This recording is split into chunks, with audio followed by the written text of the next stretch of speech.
You're listening to Go Beyond Busy, the Small Business Growth Podcast, hosted by Christine Abela. In this episode, Christine speaks with Pip Scott-Allen, founder of Premier Team Building, about what really drives strong teams and why business owners cannot build a successful business on their own. They discuss leadership, culture, and the difference between activities that feel good and strategies that actually improve performance. Hi, I'm Christine from Go Beyond Busy, and I'm here with Pip Scott-Allen, who's in the lovely Hunter Valley in New South Wales in Australia. How are you today, Pip? I'm very well, thank you. Yourself? Very good, thank you. Apart from having a bit of a cold, so if my voice is a bit there, that's why. So tell me, Pip, what have you learned about running a business that you wish you'd known earlier? That you can't do it alone. I think I had a lot of expectations that I knew my skill very well, but running a business, you really need to be surrounded by brilliant individuals who can inspire, help you, and be a sounding board. So that's the one thing I didn't know that I think more people should be aware is you need a good community around you to have it. So what sort of people did you need to bring on in the early days? Smarter people than me. So very much recognizing my weaknesses, areas that I don't do well at, and then finding people who fill that space. And for me, that's a lot around numbers. So I prefer getting people to support me in that space so I can do what's best for me. They were some of the first individuals I outsourced to or hired in the process. How did you go about finding those people? I had some pre-existing contacts and some good friends that I trusted. Then was able to get involved with some different networking organizations. And through that process, I was able to build some strong connections and people I trusted who I felt confident in opening up to say, here's where I'm struggling. Can you help? And that's where it's made the biggest difference for me. You don't have an Australian accent. Tell me about that. Yes, despite living in Australia, and I've been here about 16 or so years at this point, I am Canadian from Northern Ontario, so Toronto and many hours north. But that's why I say funny things and sound a little bit different. I think it's a great point of difference and it catches people's attention. I'm sure you can understand that as well when you're engaging with people from across the world. An accent helps you stand. It can do. So tell me, you're running a business called Premier Team Building, but you don't pronounce it like that, but that's okay. So when did you set that up? Definitely. So I launched Premier Team Building about 6 years ago, 6.5. In reality, it's been part of my DNA for my entire life. I've been in this industry since the age of 14, but about 6 years ago is when I said, I'm going to go off my own and do this. So what is it? What is Premier Team Building? That's a great question. So Premier Team Building, we are a result-driven team building organization. And when we say team building, we actually look at team building as an ecosystem. So that's leadership, culture, and teams. So if you neglect your leadership, your culture and teams will suffer. Same thing, ignore your culture, leadership, and teams. So it's important that we support all three key pillars within team building. And when we say result driven, our big focus is to ensure that when we're doing those hands-on team building programs, which many people may recognize, that we're providing true value and they're actually tied to real results and measurable outcomes. We're very clear that there's a difference between team bonding or team band-aiding and team building itself. When we look at things such as team bonding, we're considering lawn bowls, maybe fishing, going to the pub. They're fun, they're social. However, chances are I probably don't trust you any better. It's not going to support my resource management, time management in any one particular area. So that's just holding us together. Whereas team building is going to be fun. And that's the big difference. It's the and portion where it's going to support some measurable outcomes, time management, collaboration, project management, trust, safety, resource management, time, all those different aspects. So that's what we say result-driven team building. The programs we're doing are fun and they're going to deliver an outcome to our clients. So do you only work in person or can you work remotely? No, we definitely do a combination of the both. The majority of our team building programs, we're having the entire organization together. they're typically done in person. We do have online ones. We find the majority of our clients prefer us to come in person. But when we're looking at our leadership and culture development programs and coaching, they can be done 100% online. It's up to the participant as to which model suits them best. But we have found that post-COVID, people prefer things in person a little bit more than they do online. So although we offer it, we typically still end up in person, which is my preference. So you're mainly looking at clients in New South Wales or all over Australia or all over the world? All over the world, we service clients anywhere and everywhere. If they're individuals who are looking to improve their team, their community, their culture, they're looking to reduce staff turnover, and they really want to have a strong, healthy business, we're looking to support them because it's the right thing to do. Okay.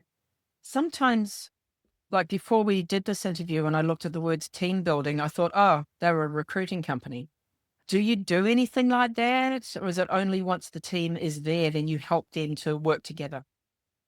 We approach it from either end of the recruitment process. So we can support recruiters by helping them support their clients by improving their culture and really getting the culture and leadership repaired. So at times we'll come in when there's a leaky bucket of people leaving.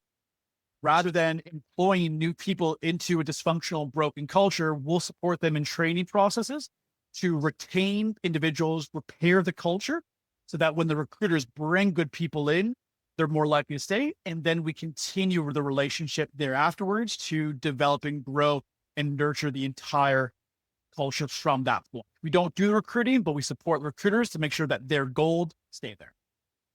So what sort of size of companies do you like to work with?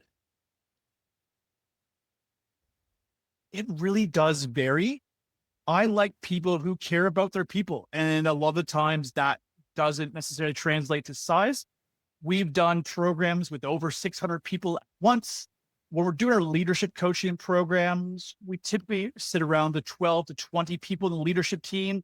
That's just a common size within most organizations. Then for the team building programs, when we get around the 50 plus, those are some really good numbers to get very creative. But we also do programs with teams as small as 4 as well. So we have the flexibility and creativity to adapt to suit the individual needs of each group. Do you follow any sort of methodology like EOS or Lean or any of these others? We do lean into a few of those different ones. So we actually do support a number of clients who are currently going through the EOS model. So we support them with their people analyzer. And we include that into our own 360 culture and leadership reviews to tick both those boxes. Within our team, we're also comprised of Disflex facilitators, Belbin, Lego Serious Play, NLP, ADHD coaches, a variety of different modalities. I like to say we're not party planners, we're leadership and culture coaches. So we have the modalities and experience to back that. One of the things that you might have done is to collect some sort of data on the teams that you're working with. How does data shape teams?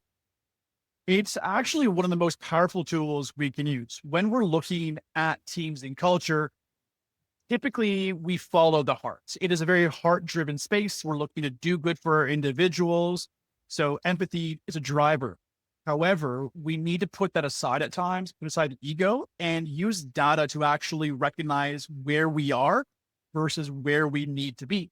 So when we get a lot of our clients into our ongoing programs, be it our science leadership or the ecology of culture programs, we start with a company-wide anonymous 360 review of those modalities so that we can say, this is where you actually are.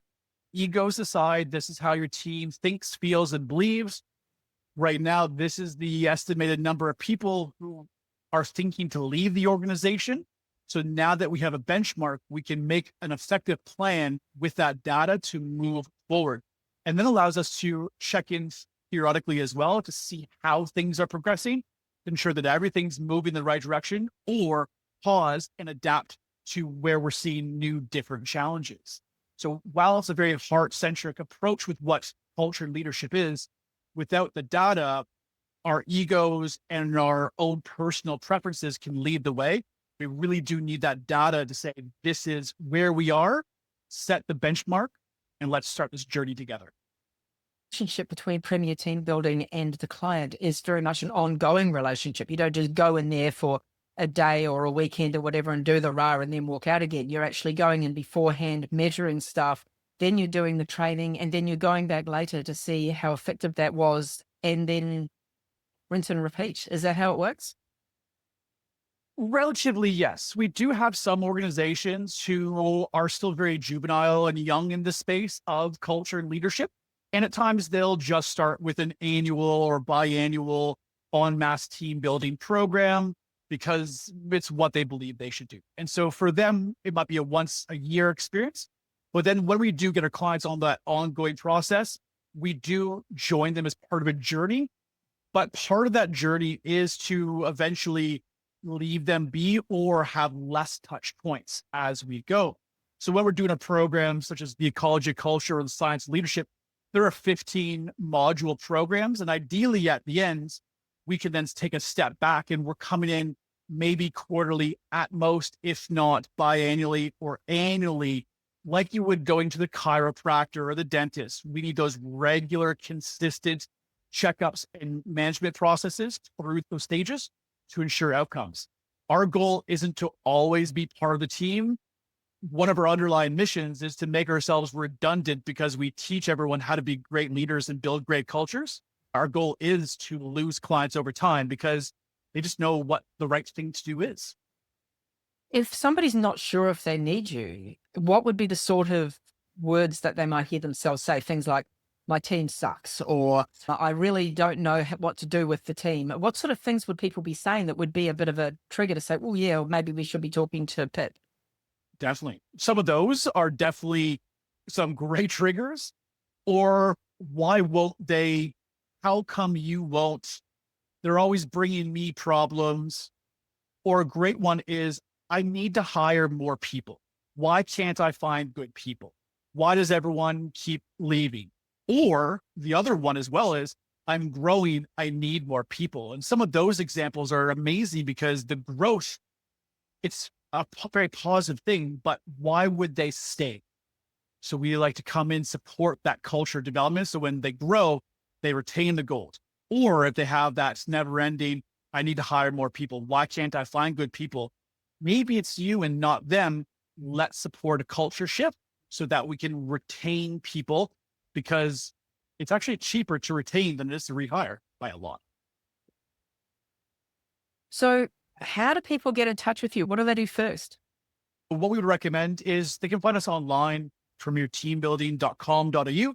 And we do offer complimentary strategy sessions. We have a number of different tools on our website as well that are complimentary for individuals to use that will give them their own personal benchmarks where they can calculate their turnover of staff, where they can calculate what their culture currently ranks at.